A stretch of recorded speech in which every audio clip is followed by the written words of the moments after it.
दोस्तों, मैं आज आपके साथ एक बड़े महत्वपूर्ण विषय के ऊपर चर्चा करने जा रहा हूं और विषय है एक भारत की ऐसी शख्सियत जिनके खो जाने पे ऐसा लगा कि भारत ने दूसरी बार कोहिनूर खो दिया है। और ये शख्सियत थी और कोई नहीं, रतन टाटा। रतन टाटा का जन्म 28 दिसंबर 1937 में हुआ और इनके माता पिता का नाम था नवल रतन टाटा और माता का नाम था सुनो। और दोनों की लव मैरिज हुई थी, लेकिन कुछ देर के बाद दोनों में अनबन होगी। इनके घर में दो पुत्रों ने जन्म लिया, एक रतन और दूसरा जिम्मी। 1944 में इन दोनों के बीच में डाइवोर्स हो गया और उन दिनों में डाइवोर्स जो था ये बहुत बुरा माना जाता था। लेकिन सुनो ने उसी वक्त थोड़ी देर के बाद नई शादी बना ली। रतन टाटा जी अपनी इस किताब में बताते हैं कि जब उनके पिताजी और माता में डिवोर्स हो गया तो उनके साथ स्कूल में बच्चे जो थे मुंबई के स्कूल में उनको चिढ़ाया करते थे, क्योंकि ये वो वक्त था जब डिवोर्स को बड़ा बुरा माना जाता था। थोड़ी देर बाद इनकी मदर ने दूसरी शादी कर ली और इनके लिए और भी जरा मुश्किल हो गया लोगों की बातों को सुनना। और रतन तथा जिम्मी की देख रेख का कार्य नवल, उनकी माता नवाज बाई, उन दोनों के हाथ में आ गया।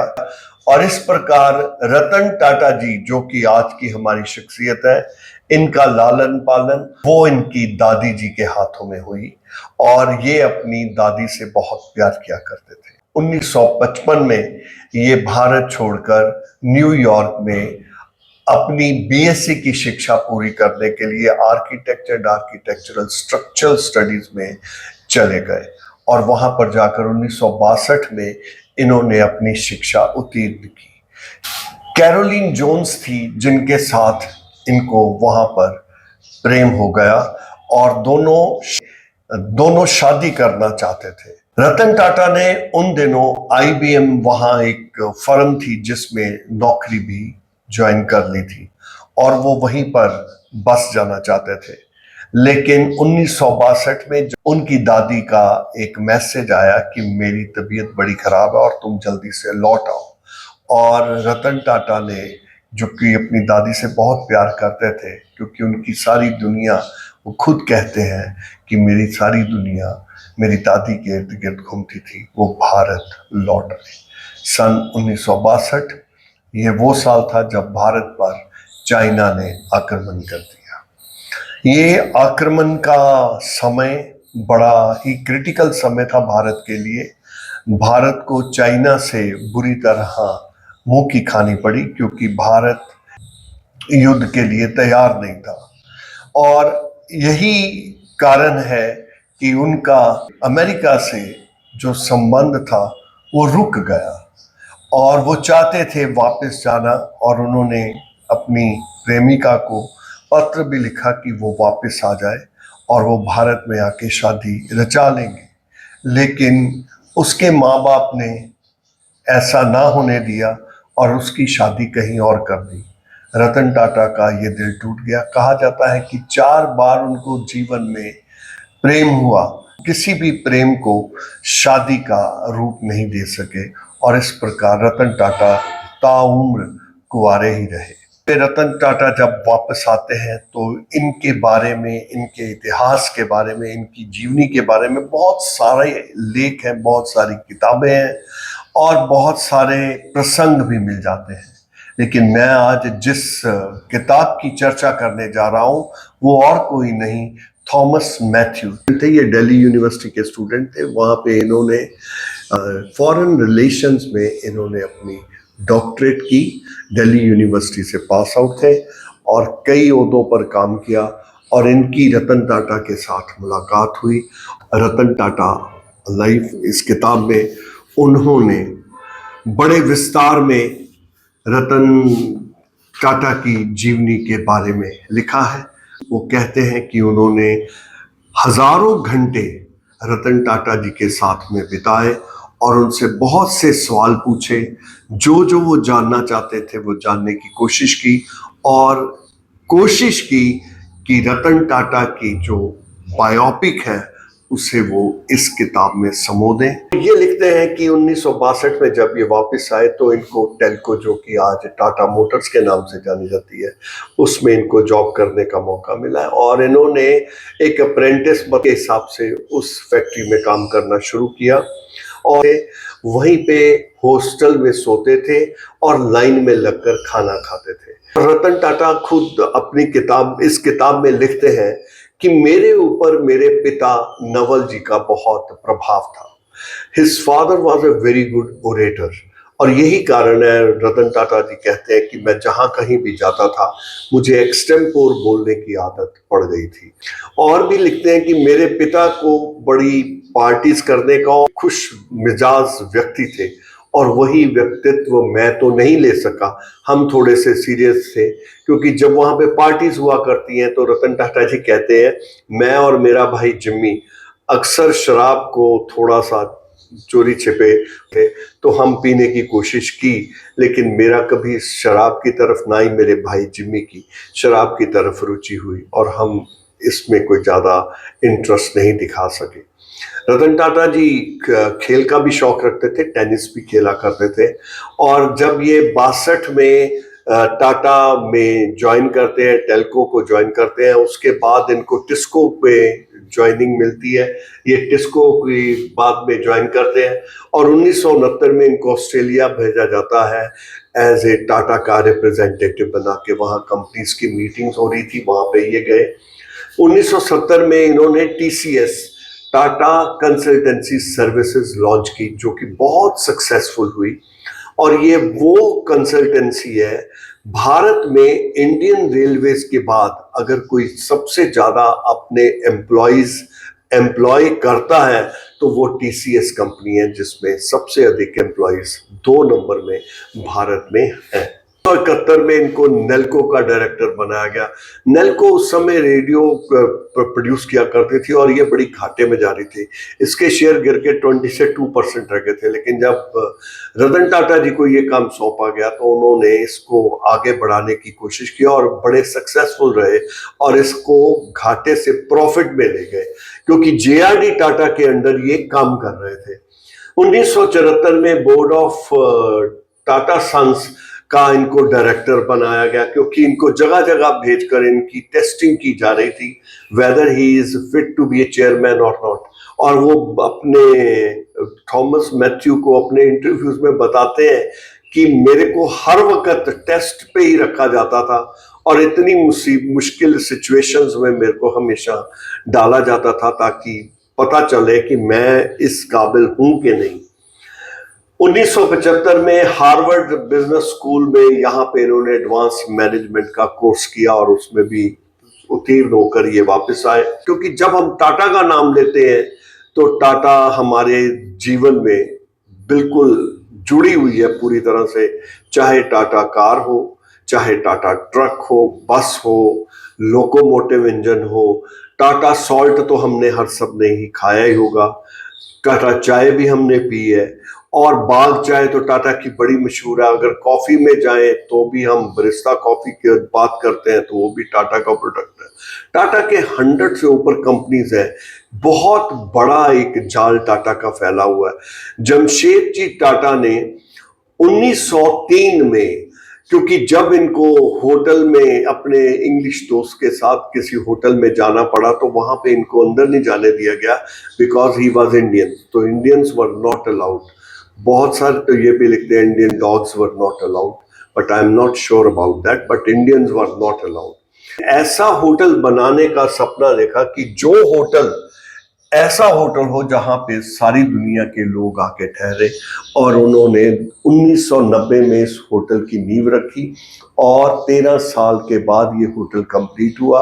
99 में ताज होटल जो है वो दुनिया का आज सबसे बढ़िया होटल माना जाता है, जहां गेटवे ऑफ इंडिया जो है वो बिल्कुल ताज के ऑपोजिट है। और इस प्रकार ये होटल जो है जमशेदजी टाटा ने चलाया था। इसी होटल पर पाकिस्तान एक्सट्रीमिस्ट ने अटैक कर दिया था 26/11/2008 को और वैसे तो सारे मुंबई पर अटैक किया था, लेकिन ये होटल टारगेटेड था और इस होटल के ऊपर उन्होंने 4 दिन कब्जा रखा। 26 नवंबर 2008 से 29 नवंबर 2008 तक वो टेररिस्ट जो थे यहाँ पे रहे और उन्होंने यहाँ पर 31 लोगों का कत्ल किया, जिनमें 11 यहाँ के एम्प्लॉयज थे और 20 जो थे वो विदेशी लोग थे जो यहाँ पे ठहरे हुए थे। रतन टाटा ने बड़े सब्र से काम लिया और वो वहां पर हर वक्त मौजूद रहे। और मैं आपको एक बात बताऊं, उस समय जब ये जो 31 लोग मरे, इनको तो उन्होंने कंपनसेशन दी ही। जो अपने एम्प्लॉयज मरे, उनके बच्चों को नौकरी, उनकी शिक्षा की व्यवस्था की और उनके अस्पताल का खर्चा उठाया। यही नहीं, कोई आसपास में अगर कोई रिक्शे वाला, रेडी वाला या कोई दुकानदार, कोई सिपाही, जो कोई जख्मी या मौत की नींद सोया, उसको रतन टाटा की तरफ से हर प्रकार की मदद की। और सरकार का मुआवजा तो बड़ी देर बाद मिला, लेकिन रतन टाटा की तरफ से टाटा ग्रुप ने हर प्रकार में 1 महीने में उन सबको मुआवजा दिया। और यही नहीं, 1 महीने के अंदर अंदर नवंबर में यह घटना घटती है और दिसंबर में ताज को दोबारा तैयार करके लोगों के लिए, उनके अतिथि देवो भव के लिए तैयार कर दिया गया। ये एक बहुत बड़ी अचीवमेंट थी। 1986 में उनको चेयरमैन ऑफ एयर इंडिया का बनाया गया। आप जानते ही हैं, जैसे JRD टाटा जहाज उड़ाने के बड़े शौकीन थे। पहली एयर सर्विस जिसमें उन्होंने चिट्ठी डाक जो थी, पोस्टल सर्विस थी, वो सप्लाई की थी। इसी प्रकार JRD टाटा भी, तरह रतन टाटा भी जहाज उड़ाने के बड़े शौकीन थे। उसकी जहाज की फोटो आप पीछे देख भी रहे होंगे। और बाद में इन्होंने जो F-16 जो था वो भी इन्होंने उड़ाया था। और यही नहीं, उन्होंने जहाज बनाए भी, F-295 उसकी भी इन्होंने जो मैन्युफैक्चरिंग थी भारत के लिए बना। क्योंकि टाटा ग्रुप हर वो काम करता है जो देश को बढ़ाने के लिए, आगे बढ़ाने के लिए सहायक सिद्ध होता है। उसके बाद मनमोहन सिंह जी ने 1991 में, क्योंकि उस समय इकोनॉमिक डिप्रेशन का ईयर था, तो सोशलिज्म से कैपिटलिस्ट की पॉलिसी जो है वो अडॉप्ट की। ये एकदम चेंज था। जो लाइसेंस सिस्टम था सोशलिज्म में दिया जा रहा, जो लोगों को पहले प्रोटेक्शन पॉलिसी थी वो खत्म कर दी गई और जो कंपनीज थी वो अपने आप को स्टैब्लिश करने की कोशिश करे। 4 कंपनीज उभर कर आगे आई, बाकी तो सब समा गई। एक तो थी बिरला, उसके बाद टाटा और महिंद्रा तथा बजाज। ये 4 कंपनीज तो सरवाइव की, बाकी पूरी तरह पिट गई।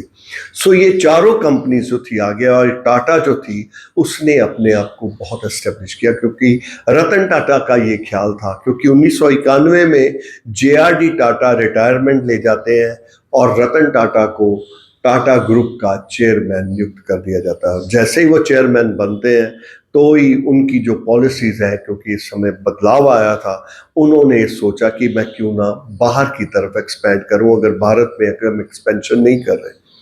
तो जब मैंने उनकी इंटरव्यू यहाँ पे पढ़ी तो हमें ये पता चला कि रतन टाटा ने अपने शब्दों में कहा कि अगर मैं कोई ऑटोमोबाइल का प्रोजेक्ट लगाता या कोई टी प्रोडक्ट लगाता, वैसे तो टाटा टबैको में भी ये छाया हुआ था, तो इसके लिए मुझे बहुत सारा पैसा खर्च करना पड़ता। पैसे के अलावा कुछ हैसल्स इतनी हैं हमारी गवर्नमेंट की, उनके कुछ मापदंड ऐसे हैं जिनको पूरा करते करते बहुत समय लग जाता है। तो टाटा ने एक्सपेंशन जो थी वो बाहर की तरफ की और उन्होंने बाहर से कंपनियां परचेज करनी शुरू कर दी, जिसमें एक टेटले भी था, जैगुआर था, Land Rover, Corus, steel company जो थी फॉरेन की, इनको खरीदना शुरू किया। और यहाँ पे मैं एक और छोटी सी आपको एग्जांपल देता चलूं। भारत में क्योंकि टाटा मोटर्स जो थी ये तो बड़ी पुरानी चली आ रही थी, टाटा ट्रक और टाटा बस, डीजल इंजन में टाटा बहुत डोमिनेट कर रहा था, तो टाटा ने कार बनाने की सोची और इन्होंने टाटा इंडिका लॉन्च की। इंडिका का मतलब यही था, इंडी मीन्स इंडियन, का मीन्स इंडियन कार। सो इंडिका लॉन्च की।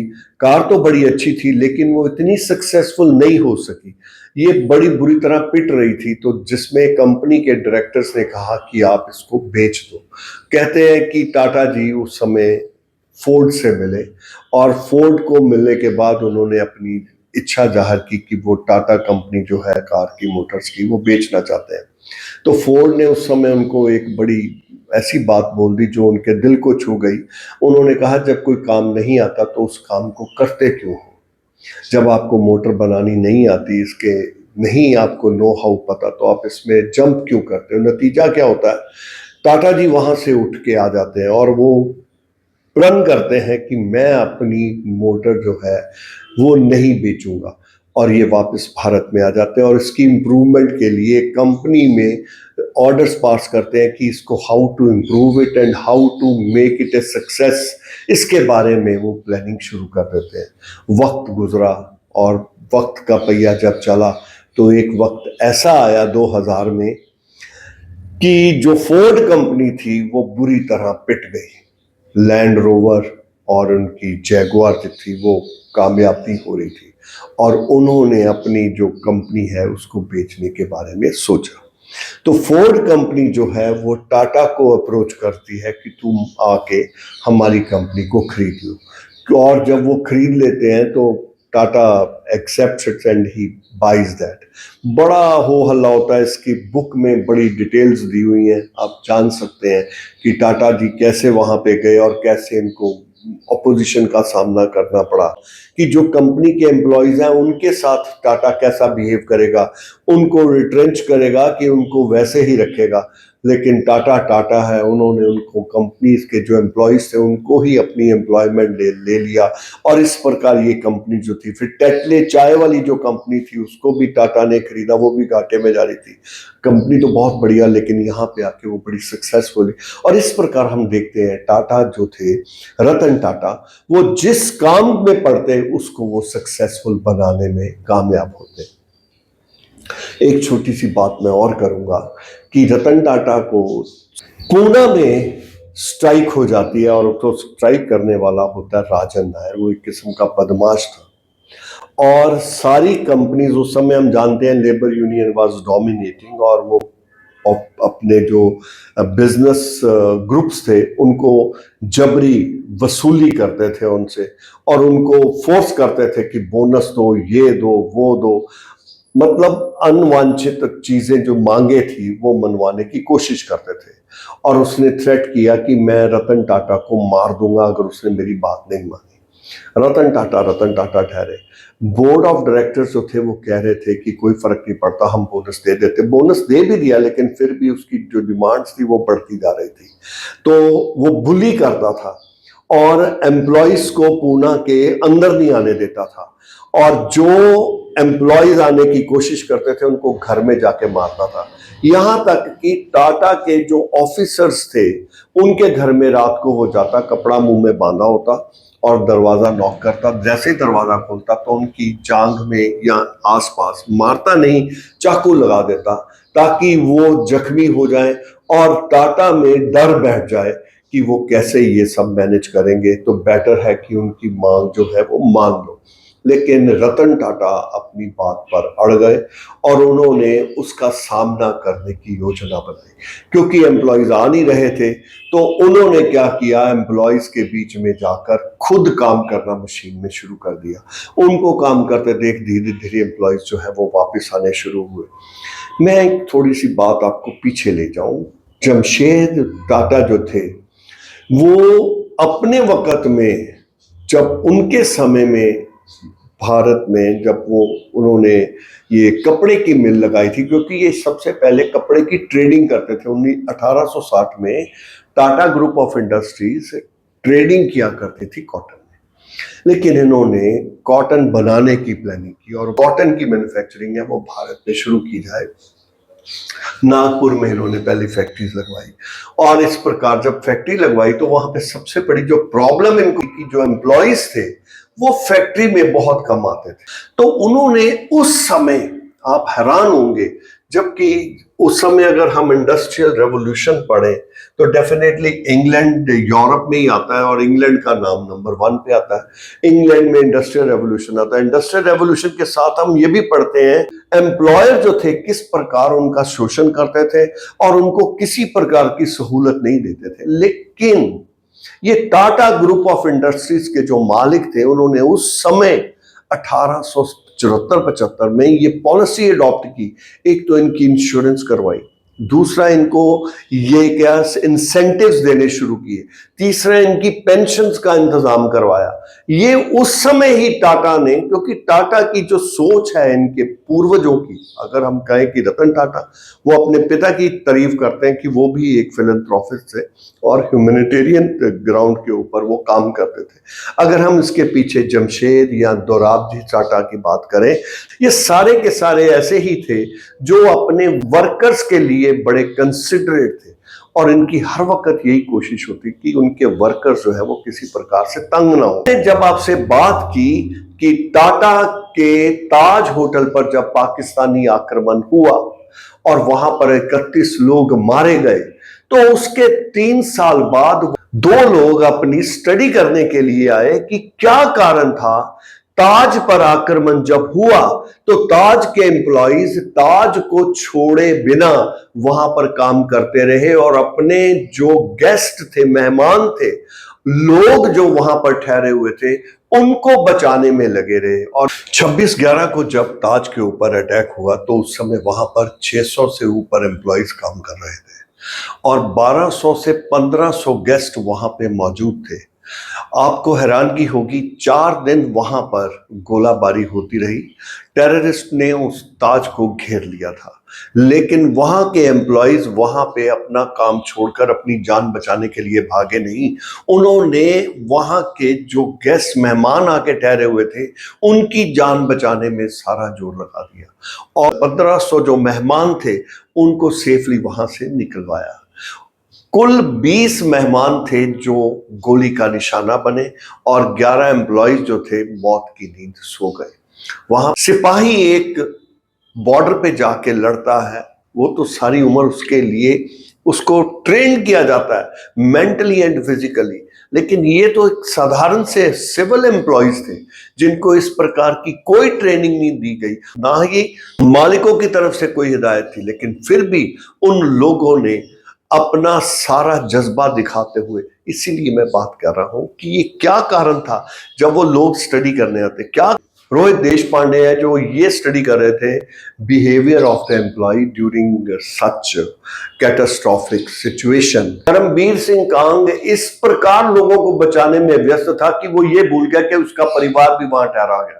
लोगों की जान बचाने में लगा रहा। कहने का भाव ये है कि टाटा की ये जो फिलैंथ्रोपिस्ट और ये जो अपने एम्प्लॉइज के प्रति ये प्यार और उनको अपने परिवार की तरह देखने और संभालने के लिए और उनसे प्यार करने की ये जो आदत है, यही टाटा ग्रुप को आगे लेके गई। और यही कारण है कि जब भी कभी दुविधा आई, टाटा के जो एम्प्लॉइज है अपनी कंपनी के लिए खड़े हुए। शायद कोई ऐसी कंपनी हो भारत में जो अपने एम्प्लॉइज का इतना ख्याल रखती हो। रतन टाटा जी के बारे में कुछ बातें मैं और बता दूं। 1984 के जब दंगे हुए तो बहुत से सिखों के ट्रक जो बाहर थे, जो काम कर रहे थे, उनको जला दिया गया। लोगों ने वहां पे मारा भी और उनको जला दिया, अग्नि भेंट कर दिया। जब टाटा को पता चला, रतन टाटा को, तो वो एक एक सिख के घर गए और उसे जाके ट्रक की नई की चाबी थमाई ताकि वो अपना जीवन निर्वाह और उनकी और भी आर्थिक सहायता की। ये थे रतन टाटा जी। इसके अलावा जब उनके कुत्ते, देखिए स्ट्रीट डॉग्स है, अगर आप आज भी ताज में जाएंगे तो आपको स्ट्रीट डॉग्स जो है वो वहां पे आराम से बैठे मिलेंगे, उनको कोई कुछ नहीं कहता। इवन जो रतन टाटा का घर है वो भी इन आवारा कुत्तों के साथ, जैसे हम स्ट्रीट डॉग्स कहते हैं, वो कुत्ते जो हैं वो वहां पे आके बैठे आपको मिलेंगे, क्योंकि रतन टाटा इन सब का बहुत ख्याल करते थे। मैं एक और बात बताऊं, JRD टाटा को भारत रत्न दिया गया और आवाज बड़ी उठी थी कि रतन टाटा को भी भारत रत्न दिया जाना चाहिए। बहुत से लोगों ने अपनी स्पीचेस में, एक मूवमेंट चल पड़ी थी, सिग्नेचर मूवमेंट, कि सिग्नेचर मूवमेंट चला के सरकार को दिया जाए ताकि रतन टाटा को भारत रत्न की उपाधि से सुशोभित किया जाए। लेकिन रतन टाटा ऐसे थे जिन्होंने जो ये मुहिम चला रहे थे और जो ये सिग्नेचर मूवमेंट चलाने में लगे हुए थे, उनको बिल्कुल रोक दिया और कहा कि मुझे कोई रत्न नहीं चाहिए, मेरे लिए रत्न यही बड़ा है कि मैं भारत का नागरिक हूँ। सच अ ग्रेट मैन। जितना बोलना चाहो उतना कम है। कुत्तों से इतना प्यार। महारानी of England decided to award Ratan Tata, honour करना चाहते थे। दिन निश्चित कर दिया गया, फ्लाइट रेडी थी, रतन टाटा वहां पे नहीं पहुंचे और उन्होंने सॉरी फील की प्रिंस चार्ल्स के आगे, सॉरी मैं नहीं आ सकूंगा क्योंकि मेरा जो कुत्ता है वो बीमार है, he is not well and I am to look after him. My goodness, एक इतना बड़ा ऑनर वो लेने के लिए नहीं गए। ये भारत रत्न तो उनके नाम से भी छोटा है और अगर इनकी काम को देखो तो कुछ भी नहीं है। 2000 में रतन टाटा जी को पद्म भूषण दिया गया सरकार की तरफ से और 2008 में उन्हें पद्म विभूषण की उपाधि दी गई। और एक और छोटी सी बात मैं आपसे शेयर करना चाहता हूँ कि रतन टाटा जी एक बार कार से जा रहे थे, उन्होंने एक परिवार को स्कूटर में बैठे देखा, 4 लोग थे, मियाँ बीवी और 2 बच्चे, और उनके दिमाग में आया कि क्यों ना मैं उनके लिए एक कार बनाऊं ऐसी जो सस्ती हो और ये अफोर्ड कर सके और एक परिवार को अपने साथ लेके जा सके। और इसके लिए उन्होंने नैनो कार के ऊपर काम करना शुरू किया, छोटी कार। और क्योंकि ये पेंटिंग भी थोड़ी बहुत जानते थे, खुद इसकी डिजाइन करते रहे और इसके बारे में मैथ्यू ने बड़ी डिटेल में लिखा कि किस प्रकार नैनो कार जो है वो होंद में आई। हाइप तो बड़ी क्रिएट हुई लेकिन ये सक्सेसफुल नहीं हुई, 2008 में ही लॉन्च, लेकिन ये सक्सेसफुल ना हो सकी। उसका मेन कारण ये था कि ये लाख टका कार के नाम से मशहूर होगी, कि 1 लाख रुपए की कार होगी। अब कार जो है ये स्टेटस सिंबल है और कार का मतलब है कि अमीर आदमी। और जब ये लाख टका की बात आ गई तो तब तो रेट इतने स्टील के बढ़ चुके थे। मोटरसाइकिल स्कूटर जो थे वो उनकी कीमत जो थी, जो कभी 20-25 हजार में मिलते थे, वो 70-80 हजार में मिल रहा था, उसमें वो कार मिल रही थी।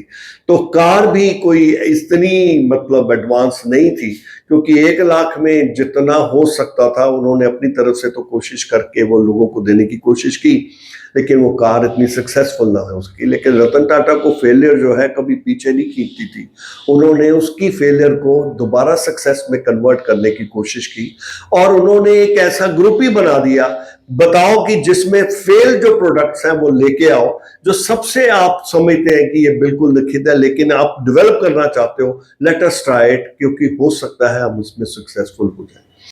और इस किताब में जो खास बात लिखी है, जो कैरोलिन जोन्स थी, उसने फिर इच्छा जाहिर की बड़ी देर बाद, she wanted to visit India, she came to India and look at Ratan Tata. ये उसको लेके गए, उन्होंने जगह जगह उसको घुमाया, जो शायद उन्होंने कभी बताया होगा मैं तुम्हें ताजमहल लेके जाऊंगा, ये जगह दिखाऊंगा, वो सारी जगह इन्होंने घुमाई और वापस वो चली गई। और वो 2 भारत आई और रतन टाटा के साथ मिली। रतन टाटा का सिमी गरेवाल के साथ भी बड़े अच्छे संबंध थे और एक स्थिति ऐसी आती थी, बड़ी शोर पड़ गया था कि शायद दोनों शादी कर ले, लेकिन मैच्योर बात नहीं हो सकी। लेकिन उनका जो प्यार था, अथाह प्रेम जो था, वो ह्यूमैनिटी में था, लोगों में था। और वो जो कुत्ते वाला, मैं जिस लड़के की बात करना चाहता हूँ वो था शंतनु नायडू। ये एक लड़का था जिसने एक कुत्ता मरता हुआ देखा सड़क में एक्सीडेंट के कारण, रात के वक्त कार उसे देख ना सकी, तो वो एक तरकीब लेके आया, उसने डॉग्स के कॉलर जो थे वो नियॉन कॉलर्स लगा दिए, जो लाइट पड़ने पर चमक पड़ते थे और दूर से ही पता चल जाता था कि ये कुत्ता जा रहा है। और इस प्रकार बहुत से कुत्तों की जान बच गई। और उसने इस बात का जिक्र रतन टाटा से किया। उसके फादर ने कहा तुम रतन टाटा को चिट्ठी लिखो, उसने रतन टाटा को चिट्ठी लिखी। और डॉग लवर था, रतन टाटा भी डॉग लवर थे, वो दोनों मिले, शांतनु से रतन टाटा बहुत खुश हुए। उसको उन्होंने बाहर भी एजुकेशन के लिए भेजा, उसका सारा खर्चा उठाया। जब वो वापस आया तो उसे यंगेस्ट मैनेजर अपनी कंपनी में बनाया। और कहते हैं जब रतन टाटा ने अपनी विल लिखी तो उसमें भी उसके लिए कुछ पैसे छोड़ गए, क्योंकि उसने बहुत से काम जो फिलैंथ्रोपिस्ट के जो काम थे इस शांतनु नायडू ने लोगों के लिए किए, और आज भी वो कर रहा है और रतन टाटा की लेगेसी को आगे बढ़ा रहा है। कितनी बातें हैं जो रतन टाटा। मैं एक और बात आपसे बात करता चलूं। अभी हाल ही में मैंने एक गडकरी साहब को स्पीच दे रहे थे। वो कह रहे थे कि मुझे रतन टाटा ने कहा कि मैं आपके घर आके आपसे मिलना चाहता हूं। मैंने कहा चले आए, और उनको एड्रेस पता नहीं था। एक बार फोन, दो बार फोन किया तो उनको समझ नहीं आ रहा था। मैंने कहा कि यार आप ना अपने ड्राइवर को फोन दो। कहते नहीं ड्राइवर नहीं है, मैं ही ड्राइव कर रहा हूं। मैंने कहा जी आप ड्राइव करके आ रहे हो? इतना बड़ा Ratan Tata, businessman, business tycoon of India, खुद कार चला के मेरे को मिलने आ रहा था। I was surprise. चलो मैं स्पेशल अपना आदमी भेजा, वो इनको रास्ता दिखाता हुआ घर ले आया। इन्होंने गाड़ी रोकी, वहां से बैग उठाया अपना और ऐसे पकड़ के चलने लगा। मैंने लड़के को इशारा किया इनसे बैग ले लो। मैंने कहा कि आप अपना बैग इसको दे दो। वो कहते नहीं नहीं मैं अपना बोझ खुद ही उठाऊंगा। मैंने कहा हम थोड़ी सी पावर क्या आ जाए और थोड़ी सी मतलब पैसे क्या आ जाए, हमारी तो चाल डाल ही बदल जाती है। और ये जितना बड़ा आदमी है उतना छोटा और उतना हम्बल। मैं तो देख के बाय गॉड हैरान हो गया। ये गडकरी के शब्द थे। एक बार रतन टाटा अमिताभ बच्चन के साथ इंग्लैंड ट्रेवल करते हैं बाय एयर, और दोनों वहां पे उतरते हैं। जब वहां पे एयरपोर्ट पे पहुंचते हैं तो अमिताभ बच्चन ने कौन बनेगा करोड़पति में ये घटना का जिक्र किया था कि उनके पास पैसे नहीं थे छुट्टे, कि वो टेलीफोन करना चाहते थे अपनी कार बुलवाने के लिए, तो उन्होंने मेरे से पैसे मांगे। This is Ratan Tata. Simplicity, humility and the feeling. वो कभी अपने साथ वाले व्यक्ति को ये फीलिंग ही नहीं देते थे कि वो एक बहुत बड़े व्यक्ति है और वो ऐसा व्यक्तित्व का मालिक है जिसके सामने तुम बड़े छोटे लगते हो। वो ऐसा ही एहसास कराते थे कि तुम कंफर्टेबल हो के उनके साथ बैठो, उनमें और तुम में कोई फर्क नहीं है। ये है हम्बल टाटा, जिसके बारे में इतनी कहानियां कहते जितनी कहो उतनी कम। वो ड्राइवर के साथ तो उसकी सीट के साथ बैठा करते थे, कभी पीछे भी नहीं बैठते थे। और हैरानगी की बात होगी आपको, वो उनके पास सारे इतनी बड़ी बड़ी कैडिला वगैरह गाड़ियां थी, लेकिन वो अपनी जब उन्होंने अपनी गाड़ी बना ली इंडिका, तो इंडिका में वो ट्रेवल किया करते थे। Such was Ratan Tata. He was a jewel in the crown of Indian glory, I tell you. And I loved him. That is why I'm sharing these words today with you. Few of his good works which he did for the country, and country remembers it for the life to come. जरूरी नहीं किसी को रतन मिले तो वो भारत रत्न बनता है। ये वो रतन है जो भारत रत्न से कहीं ऊपर है। Thank you so much.